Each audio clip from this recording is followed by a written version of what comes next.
గుడికందుల రాజయ్య అందరిలాగే సాధారణ జీవితమైనది.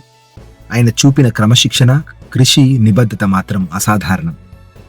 తాను చేసిన ఉద్యోగంలో పెద్దగా పదోన్నతులు లేకపోవచ్చు, కానీ తన జీవితంలో విభిన్న దశల్లో ఎన్నో విలువైన పదోన్నతులు పొందారు.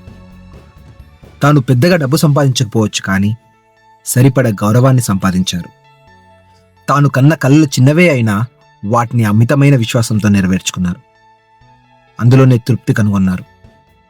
60 ఏళ్ల నుండి నిర్విరామంగా పనిచేసిన రాజయ్య జీవితంలో 47 ఏళ్ల ఉద్యోగ జీవితానికి విశ్రాంతి ఇచ్చే సమయం వచ్చింది. తన జీవితంలో దాగి ఉన్న అసాధారణ విజయాన్ని గుర్తు చేసుకుంటూ మనం గుడికందుల రాజయ్య గారి జీవన ప్రయాణాన్ని ఒక్కసారి తిలకిద్దాం.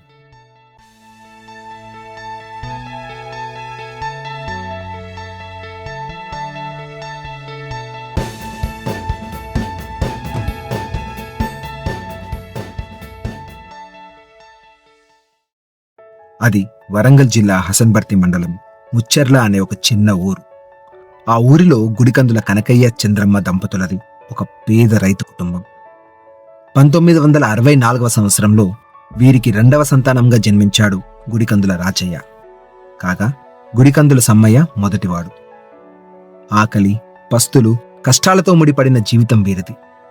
తండ్రి రాక కోసం ఆకలి చూపులు, అన్నం కోసం ఎదురుచూసే క్షణాలు. తండ్రి రోజు ఇంటికి వచ్చేప్పుడు తెచ్చే రేషనే ఆ రాత్రికి వారికి నింపేది. అంగన్వాడీలో ఉన్న మిగతా పిల్లల యొక్క ధ్యాస చదువు మీదనో ఆట మీదనో ఉంటే, రాజయ్యది మాత్రం ఆకలి మీద ఉండేది. రోజు అంగన్వాడీలో మంచి ఆహారం దొరుకుతున్నా తన ఆకలి తీరేది కాదు. ఎందుకంటే తన ఆలోచన అంతా ఇంట్లో ఉన్న అమ్మా నాన్నల గురించే. ఒకరోజు అన్న తమ్ముళ్ళిద్దరూ కూడా అంగన్వాడీలో ఉన్న వంట చేసే వాళ్ళ దగ్గరికి వెళ్ళి, మీకు వంటలో సహాయం చేస్తాం, మాకు 2 ప్లేట్ల భోజనం అదనంగా కట్టి ఇవ్వండి అని బేరం కుదుర్చుకున్నారు. అలా వారు రోజు అంగన్వాడీలో వంట పని చేసి అక్కడే తిని వారి తల్లిదండ్రులకు కూడా ఇంటికి తీసుకువచ్చేవారు. రాజయ్య గారి ప్రస్థానంలో మొదటిసారి వంటతో పరిచయం ఏర్పడింది అప్పుడే. అప్పుడు అతని వయసు 6 సంవత్సరాలు. ఆ వయసులోనే రాజయ్యకు వారి ఇంటి ఆర్థిక పరిస్థితి అర్థమైంది. తాను బడికి వెళ్ళడం మానుకొని పనికి వెళ్తే కూలీ వస్తుంది అని, ఇంటి భారం కొంచెమైనా తగ్గుతుందని అర్థం చేసుకున్నాడు. అన్నతో కలిసి తానూ పనికి వెళ్ళేవాడు. అలా గొర్రెలను కాశాడు, మోటు కొట్టాడు, వ్యవసాయం చేశాడు. ఇల్లు గడవటానికి ఏది దొరికితే అది అన్ని రకాల పనులు చేశాడు. 10 ఏళ్ల వయసు వచ్చేసరికి కనీస చదువు అవసరమని తెలుసుకున్నాడు. 5వ తరగతి వరకైనా చదవాలి అని పనికి వెళ్తూనే మళ్ళీ బడికి వెళ్ళడం మొదలుపెట్టాడు. 5వ తరగతి పూర్తి కాగానే అక్కడితో చదువు ఆపేసి పూర్తిగా పనిలో చేరాడు. అన్నతో కలిసి పొద్దున కూలికి, రాత్రి హెల్పర్గా పనికి వెళ్ళేవాడు. ఇలా రోజు 2 షిఫ్ట్లు పనిచేశాడు. పేదరికం అనే దారిద్ర్యం నుంచి ఎలాగైనా బయటపడాలనే తపన ఉంటే చాలదు, ఓర్పు కూడా అవసరం. అలాంటి వారికే అవకాశాలు వస్తుంటాయి. 1978వ సంవత్సరంలో జీవితంలో మొదటి మలుపు. R&B శాఖలో ఒక చిన్న కాంట్రాక్ట్ వర్కర్గా చేసే అవకాశం వచ్చింది. ప్రతిరోజు ఉదయం 4 గంటలకు లేచి ఆఫీస్కు వెళ్తే మళ్ళీ రాత్రి ఇంటికి వచ్చేసరికి 11 అయ్యేది. 3 నెలలకో 4 నెలలకోసారి జీతం వచ్చినా కుయ్యి కయ్యి మనకుండా అదే ఉద్యోగం ఒళ్ళు దగ్గర పెట్టుకుని చేసేవాడు. ఇలాగైనా సరే ఈ నౌకరిని పోనివ్వద్దు, ఏదో ఒకరోజు పర్మనెంట్ చేసుకోవాలనే తపనతో ఆఫీసర్లను మెప్పించడానికి చాలా కష్టాలను అనుభవించాడు. ఎన్నో ఇబ్బందులను ఓర్చుకున్నాడు. చెయ్యని పని లేదు. కాదు, తనకున్న ఆకలి అలా చేయించింది. అదే సమయంలో తల్లి చంద్రమ్మ ఇచ్చిన సహకారం మర్చిపోలేనిది. తాను పనికి వెళ్తూ ఇంటిని తానే చూసుకుంటూ అటు భర్తకి ఇటు కొడుకులకి చేసి పెట్టేది. తన తల్లి పడిన కష్టాన్ని ఈ రోజుకి గుర్తుకు తెచ్చుకుంటాడు రాజయ్య.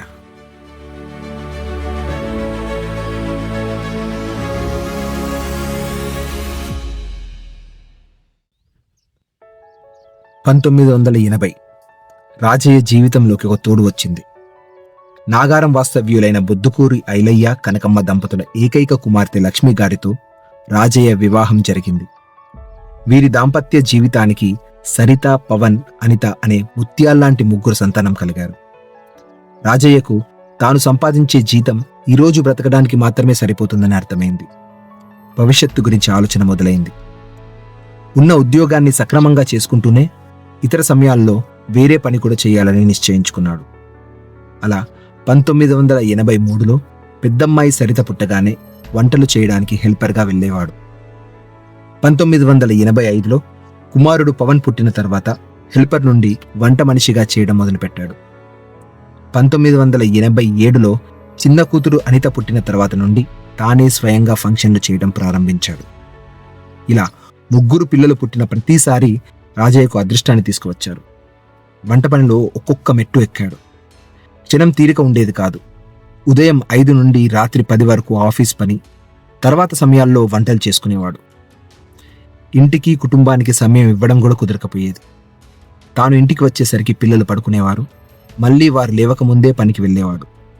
ఇలాంటి పరిస్థితుల్లో ఇంటి అవసరాలు తీర్చడం, పిల్లల్ని చూసుకోవడం వంటి బాధ్యతలన్నిటినీ తన భుజాలపై మోసింది ఆయన అర్ధాంగి లక్ష్మి గారే. తాను పడ్డ కష్టాలకు ఫలితాలు రావడం మొదలైంది. చాలా కాలంగా కాంట్రాక్ట్ మీద పనిచేసిన రాజయ్య సేవలను గుర్తించిన ఎస్సీ శ్రీ పాండురంగారావు గారు 1990లో రాజయ్య ఉద్యోగాన్ని పర్మనెంట్ చేశారు. అటెండర్గా నియమితులయ్యారు. ఎప్పుడైతే తన ఉద్యోగం పర్మనెంట్ అయిందో అప్పటి నుంచి పని ఒత్తిడి తక్కువైంది. తాను చేసుకుంటున్న వంట పనికి కొంచెం తీరిక దొరికింది. పగులు ఆఫీస్ పని, సాయంత్రం ఇంటికి వచ్చాక ఫంక్షన్లు చేయడం. ఆదాయం కనిపిస్తుంది. వచ్చే ఆదాయాన్ని వృధాగా ఖర్చు చేయకుండా, ఇతర వ్యసనాలకు పోకుండా బుద్ధిగా దాచుకునేవాడు. చిన్నప్పటి నుండి నిరంతర శ్రమ చేసిన రాజయ్య ఇక నుండైనా తీరిగ్గా ఉద్యోగం చేసుకుందాం, వంట పని ఇక ఆపేద్దామని అనుకున్నాడు. కానీ తనపై అప్పటికే ఆధారపడి ఉపాధి పొందుతున్న మాస్టర్లను దృష్టిలో పెట్టుకొని వంట పనిని వదులుకోలేకపోయాడు. ఇంకా ఆకలి తీరలేదని గ్రహించాడు. తన వాళ్ళు అంటే తన కుటుంబ సభ్యులే కాదు, తన దగ్గర పనిచేస్తున్న వాళ్ళు కూడా అని ఆ రోజు నిశ్చయించుకున్నాడు. అప్పట్నుంచి ఎప్పుడు వంట పని చేసినా ఒళ్ళు దగ్గర పెట్టుకుని పనిచేసేవాడు. పనిలో నిబద్ధత, సమయభావం, మంచి మాట తీరు, పని పట్టుకుంటే మాట రాకుండా బాధ్యత తీసుకునే గుణం, అన్నింటికీ మించి క్రమశిక్షణ మరియు స్వీయ నియంత్రణ.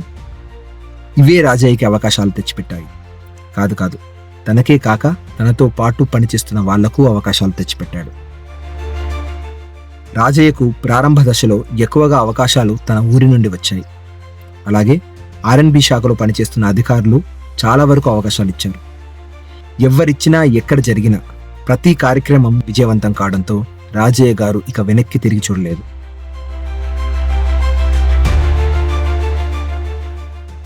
ఒక ఫంక్షన్ చేయమని అవకాశం వస్తే రుచికరంగా వంట చేయడం మాత్రమే కాదు, కార్యక్రమాన్ని బట్టి, వచ్చే జనాన్ని బట్టి, ఫంక్షన్ చేసే వారి స్తోమతను బట్టి ఎంత చెయ్యాలి, ఏ ఐటమ్స్ పెట్టాలి అని కూడా సూచిస్తాడు. భోజనం చేసిన వాళ్ళు తృప్తి పడితేనే ఫంక్షన్ సక్సెస్ అని నమ్ముతాడు రాజయ్య. అలా ఫంక్షన్ చేసే వారి బాధ్యతను కూడా తీసుకుంటాడు. కాబట్టే మళ్ళీ మళ్ళీ రాజయ్యనే కావాలి అని అంటారు. రాజయ్య వంటల సామ్రాజ్యానికి పునాది పడింది కూడా అప్పుడే. ఒక అవకాశం వస్తే ఆ రోజు గడుస్తుందేమో గాని అదే అవకాశాన్ని సక్రమంగా ఉపయోగించుకుంటే భవిష్యత్తుకు పునాది అవుతుంది అంటాడు రాజయ్య. అలా 1990 తర్వాత నోటి మాటనే పెద్ద మార్కెటింగ్ అస్త్రంగా మారింది.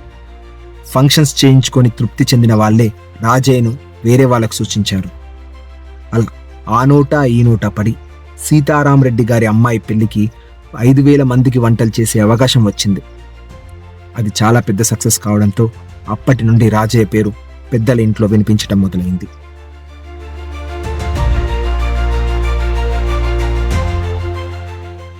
ఇదే సమయంలో తన కొడుకు పవన్ చదువు పూర్తి చేశాడు. అతన్ని వంటల జోడికి అస్సలు రానిచ్చేవాడు కాదు రాజయ్య. ఈ కష్టాన్ని తన కొడుక్కి ఇవ్వాలనుకోలేదు. కానీ అప్పుడప్పుడే ఫంక్షన్లో క్యాటరింగ్ బాయ్స్తో వడ్డించే శైలి మొదలైంది. ఒకానొక రోజు ఒక ఫంక్షన్కి అకస్మాత్తుగా వెయిటర్స్ని అరేంజ్ చేయాల్సి వచ్చినప్పుడు పవన్ మరియు అతని స్నేహితులు వెయిటర్ లాగా పనిచేశారు.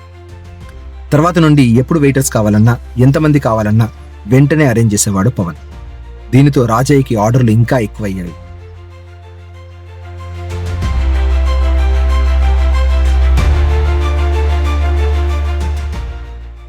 అతడే ఒక సైన్యంలా దూసుకెళ్తున్న రాజయ్య ఇంట్లో వివాహ గడియలు మొదలయ్యాయి. 1999లో పెద్ద కూతురు సరిత వివాహం రాచర్ల రజక్ గారితో జరిగింది. వీరికి 2 సంతానం, నీరజ, భరత్. 2007లో మళ్లీ ఇంట్లో పెళ్లి సందడి మొదలైంది. చిన్న కూతురు అనిత వివాహం చాతిళ్ళ కిరణ్ గారితో జరిగింది. వీరికి కూడా 2 సంతానం, సింధు, రిషి. కానీ అదే సంవత్సరంలో రాజయ్య గారింట్లో విషాదం. అకస్మాత్తుగా అనారోగ్యంతో తండ్రి మరణించారు. కొంతకాలం ఇంటిని వదిలి వేరే దగ్గర ఉండాల్సి వచ్చినప్పుడు అమ్మతో కలిసి భార్యాబిడ్డలను వెంటబెట్టుకుని ముచ్చెర్ల ఊరిని వదిలి హన్మకొండలోని హనుమాన్ నగర్లో అద్దె ఇంటికి మకం మార్చారు. అక్కడికి వచ్చాకే 2009లో కొడుకు పవన్ వివాహం పద్మగారితో జరిగింది. వీరికి కూడా 2 సంతానం, సహస్ర, అక్షయ్. 2 సంవత్సరాలు అద్దె ఇంట్లో ఉన్న రాజయ్య వెంటనే ఒక సొంత ఇల్లు కొనాలని మనసులో పడింది. తాను పొదుపు చేసుకుని దాచుకున్న డబ్బుతో 2010లో ఒక పాత ఇల్లు కొన్నారు. ఒక విధంగా చెప్పాలంటే అతని జీవితంలో పెద్ద మలుపు తిరిగింది ఈ ఇంటికి వచ్చిన తర్వాతనే.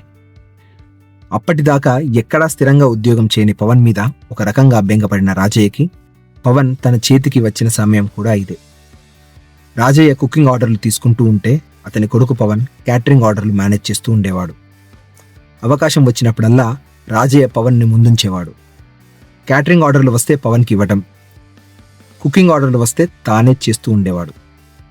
అలా క్యాటరింగ్ చేయించుకున్న కస్టమర్లు పవన్ ఇచ్చిన సర్వీసెస్తో తృప్తి చెందడం, ఫంక్షన్స్ విజయవంతం కావటం, రాజయ్య కంటే మంచిగా చేస్తున్నాడని పేరు రావటం వలన రాజయ్యకి తన కొడుకు పవన్ తన దారికి వచ్చాడనే నమ్మకం ఏర్పడింది.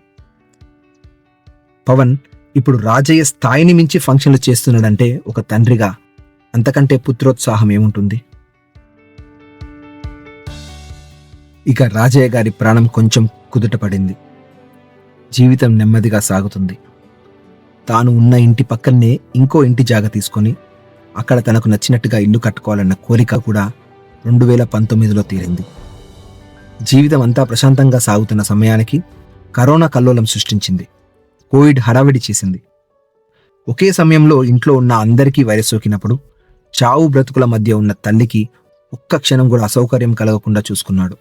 తన ఆరోగ్యాన్ని, తన అవసరాలన్నిటినీ పక్కన పెట్టి మరీ సేవ చేశాడు. ఆ తల్లి మీద ఆయన చూపిన ప్రేమ చూసిన వారిని ఆశ్చర్యపరిచింది, ఆరాధించేలా చేసింది. ఇది రాజయ్య గారి జీవిత ప్రయాణం. ఈ ప్రయాణం ఎన్నో దశల్లో విజయాన్ని చూసింది. కానీ ఆ విజయాన్ని ఎప్పుడూ కూడా తలకెక్కించుకోలేదు రాజయ్య. ఎందుకంటే ఆయన నమ్మకం ఒకటే, తన విజయం వ్యక్తిగతం కాదు, ఇది ఒక సమిష్టి కృషి యొక్క ఫలితం. జన్మనిచ్చిన తల్లిదండ్రులు, భార్య, పిల్లలు, అల్లుళ్ళు, కోడళ్ళు, బంధువులు, అధికారులు, తోటి ఉద్యోగులు, మాస్టర్లు, ఇలా అందరూ కలిస్తేనే ఈ రాజయ్య అని అంటాడు. రాజయ్య అంటే కేవలం ఒక వ్యక్తి కాదు, ఎంతో మందిని నడిపించిన ఒక శక్తి. తను నడిచిన మార్గం కొన్ని వందల మందికి దారి చూపింది. రాజయ్య గారి కష్టాలకు, నిబద్ధతకు, నిజాయితీకి ఈరోజు మనం హృదయపూర్వకంగా వందనం చేస్తున్నాం. ఇది ఓ గౌరవ వందనం. సెల్యూట్ రాజయ్య.